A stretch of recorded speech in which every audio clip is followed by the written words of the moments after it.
Good morning, praise the Lord. आप सभी भाई बहनों को जय मसीह की।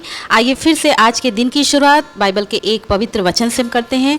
जैसा कि आज का आपने टॉपिक देखा है कि आलस्य का दुष्परिणाम, इसमें कोई शक नहीं है कि आलस्य मनुष्य का सबसे बड़ा दुश्मन है और किसी भी क्षेत्र में आलस के कारण मनुष्य कभी भी सक्सेस नहीं हो सकता या किसी भी बड़े मुकाम पर नहीं पहुंच सकता यदि उसके अंदर आलस्य है। तो आपने राजा दाऊद की कहानी तो बाइबल में पढ़ी होगी। राजा दाऊद बहुत ही पराक्रमी, साहसी और ईश्वर की आज्ञा मानने वाले राजा थे। एक बार राजा दाऊद को अम्मोनियों के विरुद्ध युद्ध में जाना था, जिस युद्ध में उन्होंने योआब को भेज दिया और अपने कुछ सैनिकों को भेज दिया और वो यरूशलेम में ही ठहर गए। और जब वो यरूशलेम में ठहर गए तो शाम के समय वो छत पर, अपने राजभवन की छत पर टहलने लगे और उन्होंने छत पर से देखा कि एक स्त्री नहा रही थी जो उन्हीं के राज्यकाल के सैनिक उरिया की पत्नी थी। और जब राजा दाऊद की नज़र उस स्त्री पर पड़ी तो उनके मन में व्यभिचार का पाप उत्पन्न हो गया और राजा दाऊद ने उस स्त्री को बुलाया और उसके साथ व्यभिचार किया। राजा दाऊद के द्वारा पाप तो हुआ ही, राजा दाऊद के जीवन में परीक्षाएं तो आई ही जिसमें वो फेल हो गए और वो पाप में पड़ गए। साथ में राजा दाऊद के जीवन का ये एक आलस का जो क्षण था कि उन्हें युद्ध में जाना था और युद्ध में न जाते हुए वो राजभवन में, यरूशलेम के राजभवन में ही ठहर गए।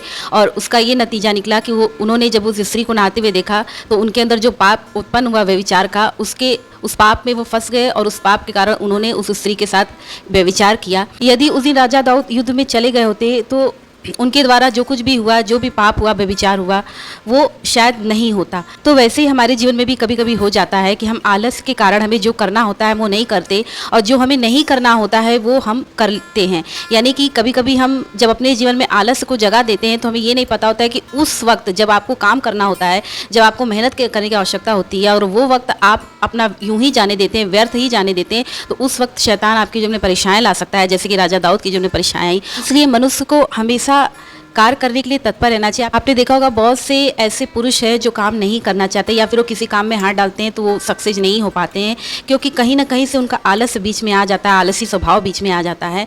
और बहुत से ऐसे लड़के हैं, बहुत से ऐसे पुरुष हैं जो अपने माता पिता के पैसे पे ही अपना जीवन व्यतीत करना चाहते हैं, उन्हें मेहनत करना अच्छा नहीं लगता। बहुत सी महिलाओं को आपने देखा होगा कि वो घर पर रहते हुए भी अपने घर को सुचारू रूप से, सही तरीके से नहीं चला पाती हैं, क्योंकि वो अपने घर का कार्य अच्छे तरीके से नहीं करती, हर काम में आलस करती हैं, आलसी हो जाती हैं और घर का काम और घर की जिम्मेदारियों को नहीं संभालती हैं। तो उससे घर का काम और घर के लोग प्रभावित होते हैं। इसलिए चाहे पुरुष हो चाहे महिला, ये मायने नहीं रखता कि आप कौन सा काम कर रहे हैं, आप कहाँ काम कर रहे हैं, आप कैसा काम कर रहे हैं। मायने ये रखता है कि आप काम कर रहे हैं कि नहीं कर रहे हैं। अगर आप घर संभाल रहे हैं तो ये भी एक काम है, यदि आप बाहर जाकर मेहनत करते हैं तो वो भी एक काम है। लेकिन यदि आप कुछ भी नहीं कर रहे हैं, आप बिल्कुल आलसी हो चुके हैं, ना आप घर में कार्य करना चाहते हैं, ना आप बाहर काम करना चाहते हैं। बहुत से लोग अपना आधा से ज़्यादा समय सोने में व्यतीत कर देते हैं। आप नीति वचन अध्याय 6 के पद संख्या 6 में देख सकते हैं। वचन में लिखा है, हे आलसियों, चींटियों के पास जा, उनके काम पर ध्यान दे और बुद्धिमान बन। चींटियाँ भी अपने भोजन का व्यवस्था समय वक्त रहते कर लेती हैं, क्योंकि उन्हें पता है कि बरसात के मौसम में वो इस काम को नहीं कर सकती हैं, क्योंकि चारों तरफ बारिश और पानी पानी हो जाता है। इस वजह से वो सही समय पर सारा अनाज और सारी चीज़ों को इकट्ठा कर लेती है। आप देख सकते हैं वचन में लिखा हुआ है, नीति वचन अध्याय 13 का पद संख्या 4, आलसी का प्राण लालसा तो करता है और उसको कुछ नहीं मिलता, परंतु कामकाजी हष्टपुष्ट हो जाता है। आलसी व्यक्ति के अंदर भी बहुत सी इच्छाएं, बहुत सी लालसाएं होती हैं कि वो भरपूर जीवन जिए, लेकिन उसके लिए वो मेहनत नहीं करना चाहता, उसके लिए वो कार्य नहीं करना चाहता, जिस वजह से उसकी जो भी इच्छाएं हैं वो पूरी नहीं हो पाती, जिसका कारण है उसका आलस्य। और जो जितने लोग मेहनत करते हैं, मेहनत करना चाहते हैं, वो भरपूर जीवन जीते हैं, संतुष्ट जीवन जीते हैं, उसका कारण है उनका मेहनत, उनके मेहनत का परिणाम। जब वो मेहनत करते हैं तो मेहनत का फल पाते हैं। लेकिन आलसी व्यक्ति अपने मन में लालसा जरूर रखता है, लेकिन वो मेहनत नहीं करता है, जिस वजह से उसे मेहनत का प्रतिफल नहीं मिल पाता है